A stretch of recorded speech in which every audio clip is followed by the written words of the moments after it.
Welcome to the next episode of the Dark Web Deacon.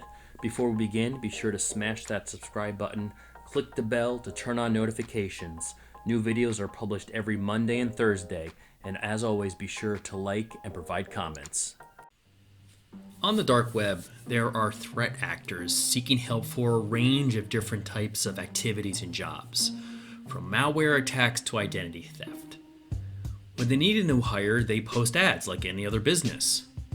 Also, the underground community understands the value and need to bring in young members into the fold and teach them the ways of the underground community. So they may one day become the future of the dark web, just like any other business eager to recruit at a local university. There are some key differences, however. So if you want to skip the rest of this video, here are the 3 key differences between the dark web job market and a traditional job market. One is the salary is directly correlated to the job's risk. The more risk equals more money. 2, the job description is often very vague, and the details of the job are usually left to private conversations. And 3, often a new employee must provide the employer with a deposit for the first few jobs until they can be trusted, because of the fact that they are often transferring money or other expensive goods, and the employer doesn't trust them, doesn't want to necessarily just give over access or those type of goods without some type of deposit initially as a security. As in our legal economy, 2 principles apply according to a 2018 article by Kelly Sheridan. First is the idea that supply breeds demand. So for example, if someone creates a dangerous piece of malware, another party will buy it and exploit targets. Both buyer and seller can turn a profit. Second is there is a workforce hierarchy. There are workers who manage activity but do very little actual in the trenches work. There are skilled laborers who perform expert work and are paid more for it. And then there's menial laborers who do less technical work for lower pay unless it's a very high-risk job. And they do this in order to build knowledge and eventually move up the job chain. So as you can see, there's kind of the entry level, the mid-tier, the senior level, and kind of the executive level positions all exist within the dark web marketplace, just like any other marketplace. Now let's look at a few examples. So in this example, this person explicitly states that he is okay with and even prefers illegal work. This is because the underground market as a whole understands risk versus reward, and jobs with more risk naturally result in higher pay. Something else to note is that differs from the legal job market is the concept of deposits. Risk in this line of work not only lies with the employee who could be arrested and is actually in the act of committing a potential felony, but also with the employer who must, as part of the process, give valuable, often illegal goods, money, or access to that employee. To reduce this risk, some underground jobs require that the employee put down a deposit when they collect the goods, which they will then get back with the addition of their salary on the completion of the job. That deposit could be physical cash or some type of other collateral. This helps really incentivize employees to do the work and get their pay rather than take the goods and run. Let's look at another example. This ad seems to be a fairly common everyday job around a car driver at $1,000 a week. But if we look at a similar job in the legal job market, we see a stark difference. The salary in this category, in the legal job category for a car driver, is around 85,000 rubles or around 1,300 for a month's worth of work. So the underground position offers 4x the money for the same type of job. And yet another example of a simple job is in local advertising. It is an unskilled job with minimal risk of being punished for vandalism. This kind of job is very attractive for students or anyone who is unfairly unskilled. Basically, they are asking for a graffiti artist. As a result of these type of positions, many city blocks are covered in Telegram channel names or internet drugstore title names, mostly understood only by the younger generation. This really does contribute to both the growth of real and cybercrime societies. Now, if we start to look at kind of popular non-technical roles, there are two that really come to mind. One is a cash out or a dropper job. A cash out is a person who turns your cashless money into real cash by, for example, using fraudulent cash cards to withdraw money from an ATM.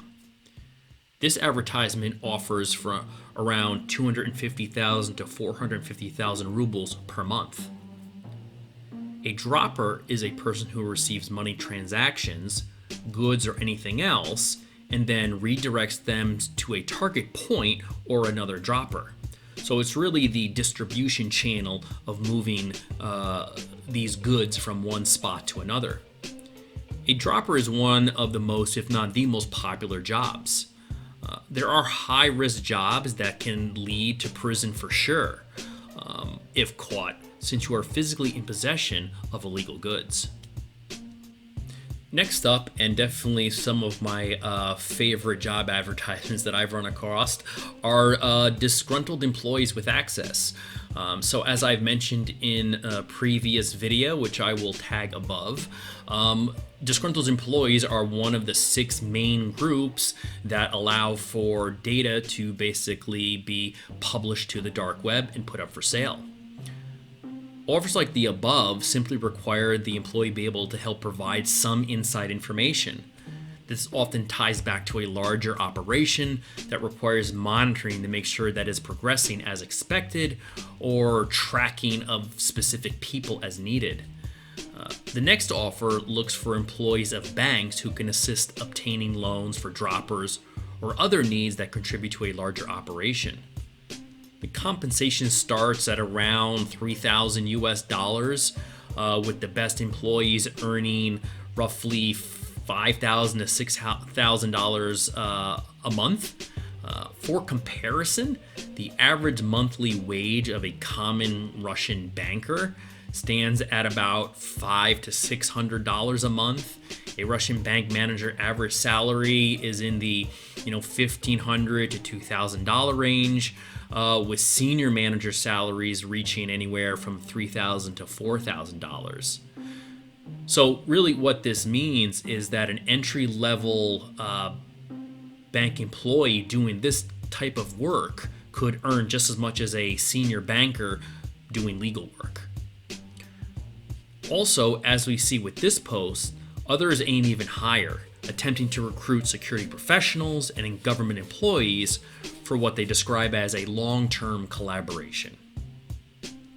The advertisement promises anywhere from 400,000 rubles roughly, or about $6,000 for 2 weeks, providing white information, which is quote-unquote legal information, or anywhere from $50,000 rubles, or about $800 per day, for illegal black information.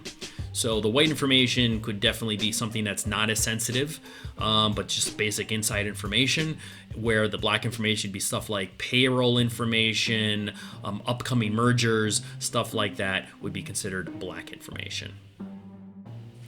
And finally, we'll look at skilled labor. So those looking for skilled labor is also fairly prevalent. There isn't as much advertising as there is for things like the droppers and the cash out schemes, but there are a lot of different positions for hackers of various skills, such as those who have C and C++ skills, web and database development skills. There are also positions for those who have experience with specific types of exploits and fraud schemes, such as iPhone or social media hacking, as shown above. And there are also ads for those looking to hire someone with extensive management experience, such as this one for a chief of IT projects department for around 350,000 rubles, or around $5,000 US. So, in closing, the dark web is a global marketplace that connects people from all over the world to fulfill the demand for jobs performing illegal acts. Many concepts from the everyday job market that we're familiar with still apply here. And in the end, despite the risk, money talks. The market's ability to compensate its employees seems to go a long way to keeping this dark web job market very much alive.